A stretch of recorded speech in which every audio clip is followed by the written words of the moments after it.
This is day 6 of Bells and Buzzers.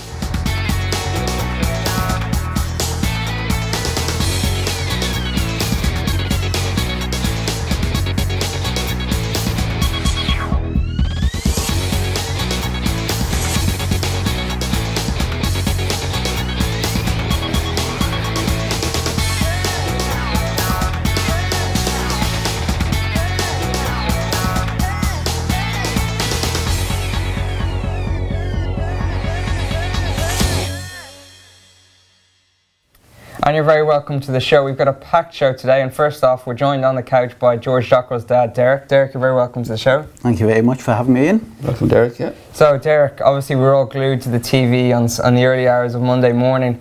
What was it like as a parent watching that game?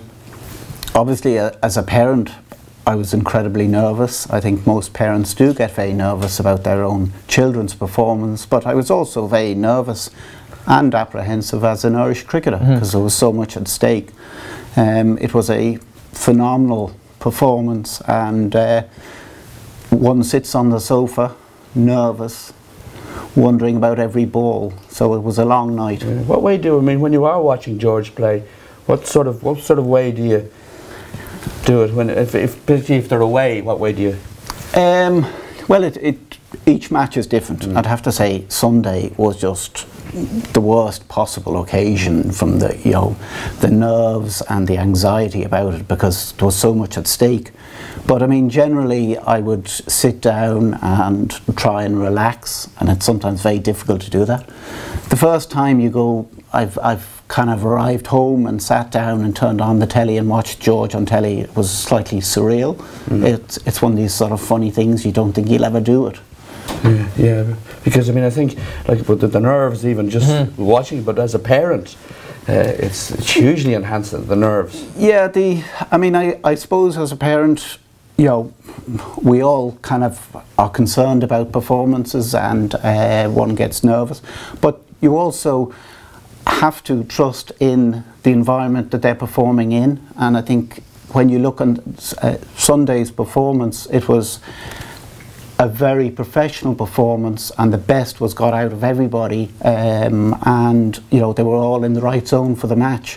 And it makes as a parent, it makes it a lot easier when you know they're all playing well and playing at their best. Yeah, and George, he obviously came on to bowl in the power play overs, and Chris Gale was at one end. We were speaking to him on the show the other day, and he said he relishes that opportunity. As a parent watching that, when Chris Gale is at one end, do you fear that it could go wrong, or? Yes, you do, but George has bowled Chris Gale before. Yeah. He bowled to him in the Champions League, and Chris Gale hit him for 3 sixes into the stands in Bangalore. So George knew what to expect, and that does make it slightly easier. But I mean, sitting on the sofa as a father of a spinner is knowing that you have the most destructive batsman there. Yeah. You have Chris Gale, and you have AB de Villiers to come. Yeah, and I mean, the temperament that George has as a slow left arm bowler is just incredible, and it's great to see. That he's getting on top of some of these, the top players in the world. Yeah, I think temperament, and that's one thing a parent can do. You can try and work on the peripheral things more than the coaching side. You have to lead the coaching side, and I don't know, I'm not a bowler myself, so I was never one to input that much into the bowling. But I think as a parent, what you do is you try and support and allow kids to perform to the best of their ability, and help them with the trials and tribulations and the successes that go with playing, which is the same for any sport. Yeah, and you mentioned their support. Obviously, we heard from George the other day that Brian O'Rourke changed him into a spin bowler in a Welsh car park all those years ago. Yep. Were you supporting of that change in? Well, no, I'd have to say I wasn't very supportive, because as a sort of postscript to that, George rang me up and said, "Dad, Brina has decided I'm going to spin tomorrow," and as a father, and I knew he was a seam bowler, and he's a reasonable seam bowler, and I said, "No, George, stick to the seam bowling, stick with what you're good at, and do not spin tomorrow." And he spun the following day, and the rest is history. So No, that is all the history. And so you're heading out now to Australia next couple of days? Heading out on Sunday and taking in the matches in Canberra against UAE, Brisbane against UAE, Canberra against South Africa, Hobart against Zimbabwe. We're not going over to New Zealand, but then we're going over to Pakistan and Adelaide. Right, okay. Yeah, and you were in Bangalore in 2011. How is it a lot different when you're actually at these big events watching them play compared to all those miles away on the TV? Yes, I always enjoy going to a ground good and early. If I go over to Taunton, I'll be there an hour and a half before the match starts. I like to see the warm-ups and what players are doing, and watching even Marcus Truscott go out and play all his shots in Taunton, even though he's been doing it for so many years. The preparation that goes in. So I find it easier to go watch a match live because I'm there for the full day. Coming home and just sitting down on the sofa and being slightly separated, I find more difficult. Yeah, and just finally, Derek, George has obviously started with the ball in the first game and there's a long way to go, but if he does have a World Cup, those sort of suggestions that he could be lined up by England could arise yet again. Is that something further down the line that would be open to George or to you? Or I'd have to say it's one thing which is quite annoying for Sarah and myself. It's constantly brought up, and it's generally brought up by Irish people. The whole thing seemed to initiate in the 2010 T20 World Cup, where he performed particularly well against the West Indies, and Bumble turned round and said next time he might be wearing another jersey. It constantly comes up. It's just not an issue. It's never been an issue, and Sarah and I are delighted and proud he represents Ireland. And George is proud to represent his country. Yeah, that's great. That's great. And I believe that also that I was actually at a dinner with Derek on Friday night, where one of the speakers was saying that Derek, you also had an international career. Well, first of all, I'd say you can't believe everything a journalist says or writes.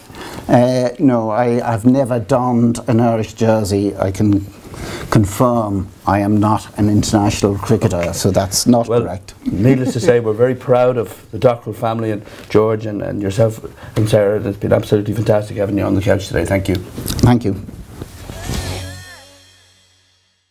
Okay, we're delighted to welcome Johnny Lyons, 98 FM sports editor, to the show today. A long-term lover of cricket and player as well in my club, in Pembroke Cricket Club in Sydney Parade. Johnny, you're very welcome to the show. Johnny, it's a pleasure to be here and good to see you, my friend. Yeah, good, Johnny. Great to see you. And listen, tell us your thoughts on the World Cup, because you're talking a lot about the World Cup on the radio station. But tell us your thoughts on the World Cup and also, more importantly, the Irish team. Folks, great to see Ireland in a World Cup, because it could be our last one. It would appear that in 4 years' time we're going to have to fight against every odds to get into the next World Cup. All around the world, sporting organisations, sporting tournaments are being extended and enlarged, and the ICC, in their wisdom, are going against the grain and reducing the competition, which I think is an absolute disgrace. So let me say that. It's great to see Ireland in a World Cup. Shock. Can we get rid of the word? Can people stop using the word shock about Ireland? Yeah, I agree. It was. Now, I speculated to accumulate, by the way, against the West Indies, but it wasn't a shock. I don't know what the bookmakers were at, giving 3-1. West Indies are a shambles coming into this tournament, and from the Irish perspective, I mean, we've beaten them all. In terms of the top nations at some stage. Okay, maybe not the Australians because we don't get to play them that much, but I've no doubt if we did on a regular basis, we'd beat them. So we've beaten Pakistan in a World Cup. We've defeated England in a World Cup at the top of their game, may I say, when they were up there. If they're not the number one, they were very near the number one in the world. So can we get rid of this word, shock? It wasn't a shock at all. To be honest with you, if the West Indies had defeated Ireland, that to me would have been a shock. Is there another big scalp at us during this? I mean, I know we're talking here about United Arab Emirates, Zimbabwe. They would be ones that I think Ireland would expect to win at this stage. But then we've got India, we've got Pakistan, and we've got South Africa. Is there a big scalp in there? I would say India and South Africa, no. But I think Pakistan are takeable. Absolutely. We can win 4 matches in this. And once again, I don't think it would necessarily be a shock. I think it would be, you know, I think it would stand up and take notice more than the West Indies result, who are shambles. I think West Indies could really struggle in this World Cup. I think they could struggle to win 2 matches. I really think they're in trouble as a nation. And it was interesting to hear Vivian Richards, who, you know, what a legend, Sir Vivian Richards, who had the privilege to meet a couple of times. I thought it was disturbing. If that's the right word, to see him come out and say he thought West Indies would win the world. Viv, you're not living in the real world with that comment. West Indies are shambles. But in terms of us, look, it's crucial now. The United Arab Emirates, this West Indies result will stand for nothing if we don't stand up and be counted against the United Arab Emirates, who looked a half decent team, I have to say, in that match against Zimbabwe. Yes, they did. Yeah, Johnny, you've been in the media quite a while now. Have you ever experienced such hype and buzz and coverage of the Irish cricket team before? I think it's tremendous. I think it's absolutely tremendous. In cricket, when I was growing up and playing it and starting to cover it, I started covering it for the Sunday Tribune in the 90s, and we were probably one of the first newspapers, thanks to Ger Siggins, who'll be well known amongst the cricket scene here in Ireland, to actually cover domestic cricket and get out and do interviews. I remember interviewing Alf Masood and Angus Dunlop and in the 90s, and we actually did feature interviews on domestic players. To answer your question, I think it's gone up. It's ratcheted up a level since 2007. I don't think you can underestimate the huge value of the 2007 World Cup with Owen Morgan playing, of course. Fantastic victory over Pakistan, and that made people stand up and take notice. The win against England for Ireland, and for your average punter who would sit there and say, I don't like cricket, they loved cricket for that day, and that was just... what a performance. I had the privilege to be working that day on air on 98 FM and working with Dermot Dave, actually, who just thought everyone got into it. People who were not into cricket or comes, Johnny, what's the latest? Everyone got into that English game. That was brilliant. So yeah, I think it's ratcheted up a level, Bales, since the World Cup. The only problem is, I've mentioned the World Cups, and when the World Cup is over, goes down again, and for the marketing people and the sales people, you know, I wish them good luck, because we love our sport, but there's so many sports. You know, the 2 Gaelics, rugby, soccer. We're, you know, we've got to fit cricket in there at that level, and that's my only thing. You've got to keep cricket in the domain, in the public domain out there. Now I know they want to get Test cricket, and Warren Jutram and all that is doing a fabulous job by 2020. That's going to be absolutely crucial. Certainly, we should have equal one-day international status. Agreed. Well, we've been talking about that a lot on the show, and there'll be more to come on that whole aspect and issue. Johnny, I know soccer is your great love, and cricket is your second. How did you come across cricket? I have my earliest memories would be of soccer when I was like 5 with the Ajax team of '72. My first memories of cricket. God, I'm giving away my age there. I'm old. Not very wise. My first memories of cricket would be the West Indies. Great West Indies team. I mean, I could reel them off now. The whole team, from Richards, Callaghan, all the bowlers. You know, Holding, Croft, Garner, Roberts. Garner would have come later. And I had the privilege to meet them all. They would have come to Rathmines in maybe 76. 76 or 76, the first time Rathmines. And had the privilege to meet them all, get their autographs, still have those autographs. You know, Roy Fredericks, the opening batsman, and Greenwich would have been there. Anyway, they were all there. Larry Gomes, Bernard Julian, you know, Van Bernholder, great names as well. I mean, these things mean a lot to you as a kid. Van Bernholder, Bernard Julian, Derek Murray, D-R-Y-C-K. You remember these? See, I was a journalist from an early age. So that'll be my earliest memories of the West Indies. And I always loved, and this is something I have an issue with in 2015, with the way society is becoming, you know, everything is in your face and quick. I love Test cricket, folks. Get into Test cricket. It disturbs me that in India, they don't go to Test matches. They're not interested. Isn't this incredible? And I would watch Test cricket 5 days in a row. Once I have my peanuts and a few beers. You're laughing. Actually, kids, my Taylor Keith red lemonade in the early days. I adore cricket, and I could watch it 5 days in a row. Not a problem. Well, somebody who has played with you in Pembroke over the years, and I remember you coming into bowl and you fielding somewhere or your brother Morris fielding on the pitch. This is not going to be pretty, what's coming next. And it was always a very entertaining game when Johnny Lyons was playing cricket. And how did you come across Pembroke? Through the family, through my brother Morris, who played with Pembroke as well, 7 years older. He was Pembroke. Yeah. So the automatic thing for me, I guess, was nurture. We were brought down to Pembroke by my late dad, and that's where it came from. So I knew nothing of domestic cricket in the early days, bar Pembroke. So that's where it came from. Yeah, and you can blame the bro for inflicting me on the cricket pitches of Leinster. It's been great. Bill, do you want to do this one here? Yeah, look, Johnny, you've got a great radio voice, and a lot of people will know the voice. We've got 5 names here, long cricketing names, so we want you to have a go at 30 seconds. Try your best at those. Will you time it? Yeah, time it here. So we have the first one. Including Ross Taylor. Ross Taylor, 62 tests for New Zealand. Hang on, that's his full name there. Yeah, there's full. There's all right, okay. Yeah. Are we ready to rock? Yep. Go for it. Ross Taylor, 62 tests for New Zealand. Lutaru Ross Putoa Lote Taylor. Fayud Bacchus, 19 tests for the Windies. Sheikh Fayud Ahamul Fasiel Bacchus. Venkat for India, 57 tests. Shiravas Saragagavan Venkataragavan. And Kapila Vijay Gunawardene, 2 tests for Sri Lanka. And you've put this one in small print. Johnny Bell, I should have known this. Kapila Indaka Virakodi Vijay Gunawardene. And I think I didn't do justice to Siraneva Saragavan Venkataragavan.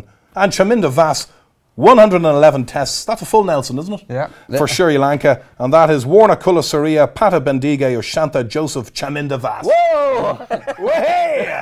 Was it 30 seconds, Bill? Oh, he smashed it. Wow. Yeah. Well done, Johnny. I kind of didn't give justice to one. I apologise. I hate making mistakes on names, folks. We were paid not to make mistakes. That was superb. Well done, Johnny. And Johnny, you've brought an energy to this studio that's incredible, as you always do, and it's been great having you here today. Come on, the Irish. Johnny. Come on, the boys.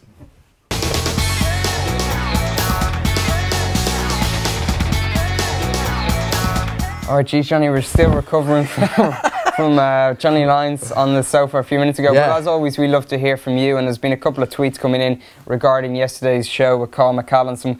Some great comments on the show. Justin Smith on Twitter, really good episode. Glad that Carl didn't hold back. Hopefully the ICC are listening.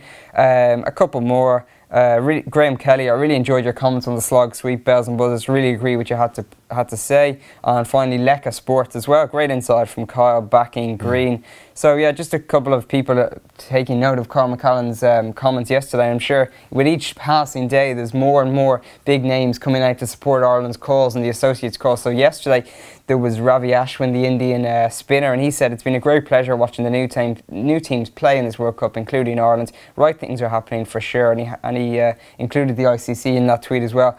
And I think most significantly last night, Michael Vaughan, the former England captain, had a lot to say on Twitter about Irish cricket. He said for cricket to appeal to more countries worldwide, it's so important teams like Ireland are given more opportunities from the ICC. He said cricket needs to grow, add more teams, create 3 test divisions and introduce promotion and relegation.